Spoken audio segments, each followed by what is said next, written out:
আসসালামু আলাইকুম viewers, Mahmuda's kitchen ব্লগের পক্ষ থেকে আপনাদের সবাইকে শুভেচ্ছা ও স্বাগতম জানাচ্ছি। আজকে আপনাদের জন্য একটি মজাদার স্ন্যাক্স রেসিপি নিয়ে এসেছি। সেটি হলো চিকেন কাবাব। এই চিকেন কাবাব খুব সহজে কম সময়ে তৈরি করা যায়, স্ন্যাক্স হিসেবে খাওয়া যায়, আবার ভাতের সাথেও চমৎকার মানিয়ে যায়। চলুন দেখা যাক কিভাবে তৈরি করা যায়। চিকেন কাবাব করার জন্য আমি মুরগির ব্রেস্ট সাইডের 5 টুকরো মাংস নিয়েছি। এখানে রয়েছে পরিমাণ 350 গ্রাম। আপনারা যে কোনো সাইডের থেকে নিতে পারেন, লেগ পিস থেকেও নিয়ে করতে পারেন। আর পরিমাণটা যদি বেশি হয় সেক্ষেত্রে মশলার পরিমাণগুলো সেভাবে করে ঠিক করে নেবেন। প্রথমেই মুরগির টুকরোগুলোকে আমি ছোট ছোট টুকরো করে নিব, কিমার মতন করে।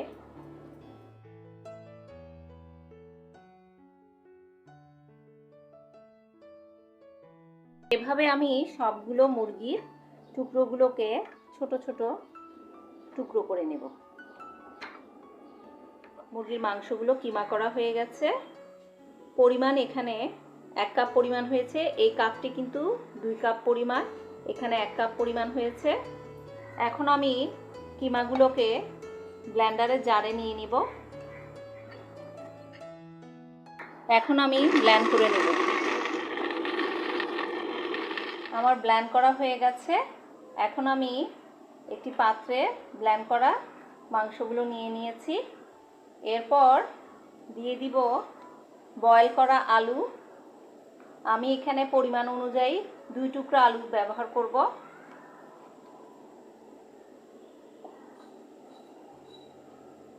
তারপর মশলার মধ্যে গুঁড়ো মশলা, লাল মরিচের গুঁড়ো 1 চা চামচ। আপনারা ঝাল যেরকম খাবেন সেই অনুযায়ী মরিচের গুঁড়োটা দিয়ে নেবেন। 1 চা চামচ লাল মরিচের গুঁড়া, 1 চা চামচ ধনিয়া গুঁড়া, 1 চা চামচ জিরা এবং গরম মশলার গুঁড়া, 1/2 চা চামচ হলুদের গুঁড়ো। সবগুলো মশলা একসাথে এখানে দিয়ে দেব। বাটা মশলা দেব 1.5 চা চামচ রসুন বাটা, 1.5 চা চামচ আদা বাটা, 2 চা চামচ কাঁচামরিচ বাটা। আপনারা কাঁচামরিচ বাটা দিতে না চাইলেও কাঁচামরিচ টুকরো করে ছোট ছোট টুকরো করে দিতে পারেন। আমি কাঁচামরিচ বাটাটাই দেব। এখন সবগুলো মশলা এখানে দিয়ে দিচ্ছি। কাঁচামরিচ বাটা দিলে টেস্টটা একটু ভালো হয়, সেই জন্য কাঁচামরিচ বাটা দিয়েছি আমি। দিয়ে দেব 1/2 কাপ পরিমাণ ময়দা, 1/4 কাপ পরিমাণ সুজি। সবগুলো এখানে দিয়ে ভালো করে মিশিয়ে নেব। সবগুলো একসাথে মেশাতে দিয়ে দিব পেঁয়াজ কুচি। পেঁয়াজ কুচির মাঝে আমি 1 চিমটি লবণ মিশিয়ে রেখেছিলাম যাতে পেঁয়াজের পানিটা ছেড়ে যায়।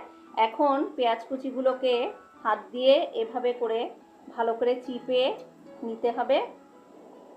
এর পানিটুকু বের করে তারপর পেঁয়াজ কুচিগুলো এখানে দিতে হবে।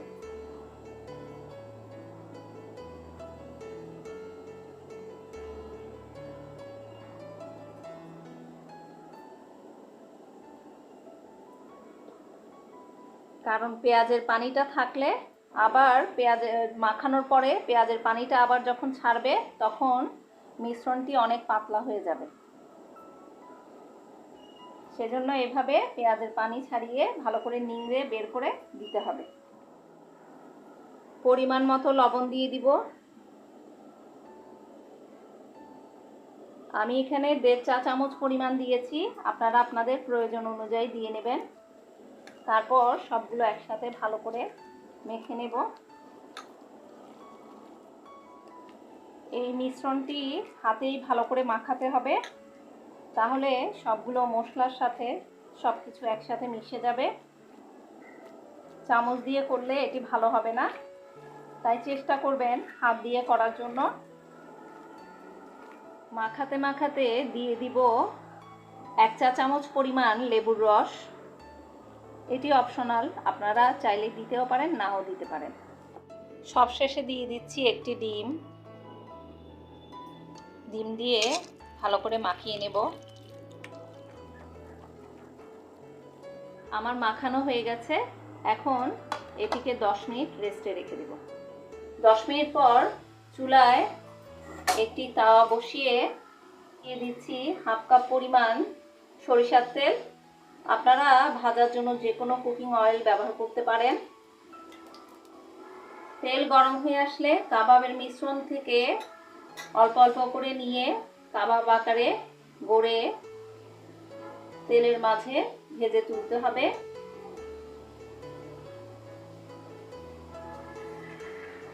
যদি চান বড় করে নিতে তাহলে পরিমাণটা একটু বাড়িয়ে কাবাবের আকারটাও বড় করে নিতে পারেন। আমি একটু ছোট রেখেছি। আঁচটি কিন্তু মাঝারি থেকে একটু কম থাকবে, নয়তো কাবাবগুলো পুড়ে যেতে পারে। 2 মিনিট পর আমি কাবাবগুলোকে আস্তে করে উল্টে দিচ্ছি। দেখুন এক পাশ হয়ে গেছে। 2 মিনিট ভাজার পর আবার কাবাবগুলোকে উল্টিয়ে দেব।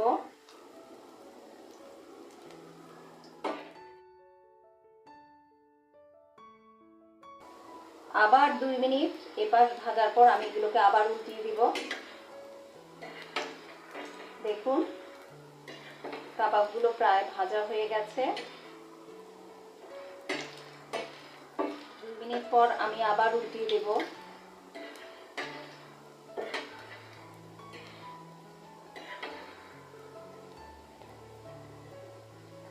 এভাবে উল্টে পাল্টে কাবাবগুলোকে ভালো করে ভেজে নিতে হবে।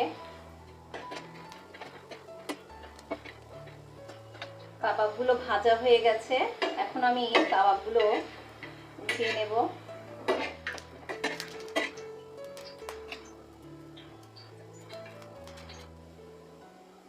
বাকি কাবাবগুলোকে এভাবে করে ভেজে নেব।